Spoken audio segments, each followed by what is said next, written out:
Lockdown के बाद जब हवाई सेवाओं का संचालन धीरे धीरे सुचारू हो रहा है, ऐसे में एयरलाइंस की अपना मुनाफा बढ़ाने की प्रवृत्ति यात्रियों पर भारी पड़ रही है। एयरलाइंस इन दिनों कम यात्री होने पर फ्लाइट्स को अचानक रद्द कर रही है।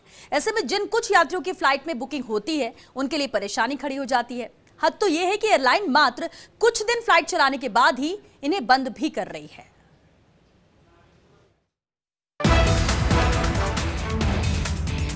अगर आप हवाई यात्रा करने जा रहे हैं तो जरा गौर से इस खबर को देखिए और उन फ्लाइट के बारे में जानकारी नोट कर लीजिए जो इन दिनों अक्सर रद्द हो रही हैं। ये फ्लाइट्स इन दिनों अचानक रद्द कर दी जाती हैं और यात्रियों को अंतिम वक्त पर सूचना दी जाती है। हालांकि एयरलाइंस फ्लाइट रद्द करने के पीछे संचालन कारणों का हवाला देती हैं, लेकिन एयरपोर्ट से जुड़े सूत्रों की माने तो किसी भी फ्लाइट में 40% से कम यात्री भार होने पर एयरलाइंस फ्लाइट संचालन करने को मुफीद नहीं मानती। इस कारण फ्लाइट को रद्द कर दिया जाता है। ताजा मामला इंडिगो द्वारा पिछले सप्ताह शुरू की गई 2 शहरों की फ्लाइट का है। इंडिगो ने 25 अगस्त से लखनऊ और चंडीगढ़ के लिए 2 नई फ्लाइट शुरू की थी। ये फ्लाइट सप्ताह में 3 दिन संचालित होनी थी। इन फ्लाइट्स का संचालन अभी तक मात्र 4 बार ही हो सका था कि एयरलाइंस ने दोनों फ्लाइट्स को बंद कर दिया। एयरपोर्ट से जुड़े सूत्रों के मुताबिक 180 सीटर विमान के लिए मात्र 30 से 40 यात्री ही मिल पा रहे थे।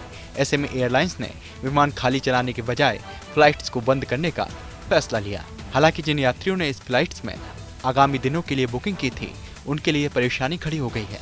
चलिए आपको बताते हैं कि वो कौन कौन सी फ्लाइट हैं जो एक सप्ताह में बंद हो गई। इंडिगो की फ्लाइट 6E6132 बंद हो गई है।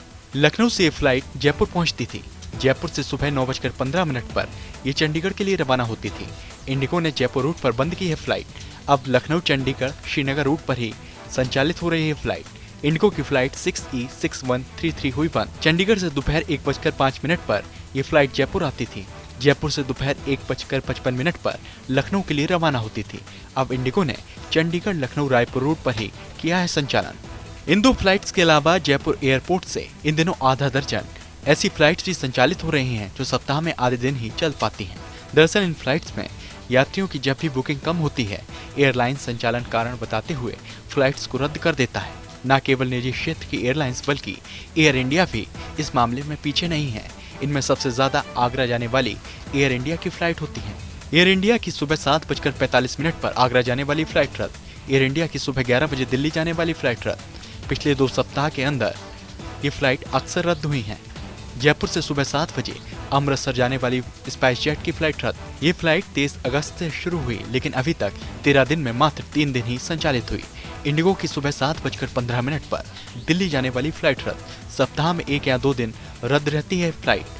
स्पाइस जेट की दिल्ली की फ्लाइट SG8714 सप्ताह में रहती है 1 या 2 दिन रद्द। एयर इंडिया की फ्लाइट 99644 भी रहती है 1 या 2 दिन रद्द। इनके अलावा कोलकाता के लिए संचालित होने वाली फ्लाइट्स भी अनियमित चल रही हैं, लेकिन उसके पीछे पश्चिम बंगाल राज्य सरकार द्वारा वहां पर लगाए जाने वाला लॉकडाउन है। लॉकडाउन के चलते लॉकडाउन वाले दिनों में हवाई और रेल यातायात पूरी तरह से प्रतिबंधित रहता है। ऐसे में जयपुर से कोलकाता जाने वाली 4 फ्लाइट्स भी रद्द हो जाती हैं। बड़ी बात यह है कि फ्लाइट्स रद्द होने के बाद एयरलाइंस यात्रियों को किराया भी रिफंड नहीं करती, बल्कि आगामी दिनों में उस राशि से टिकट बुक करने के लिए मजबूर करती है। नियामक एजेंसी DGCA की जानकारी में ये सब होने के बाद भी एयरलाइंस की इस प्रवृत्ति पर रोक नहीं लगाई जा सकी है। Kashiram Chaudhary, first India news.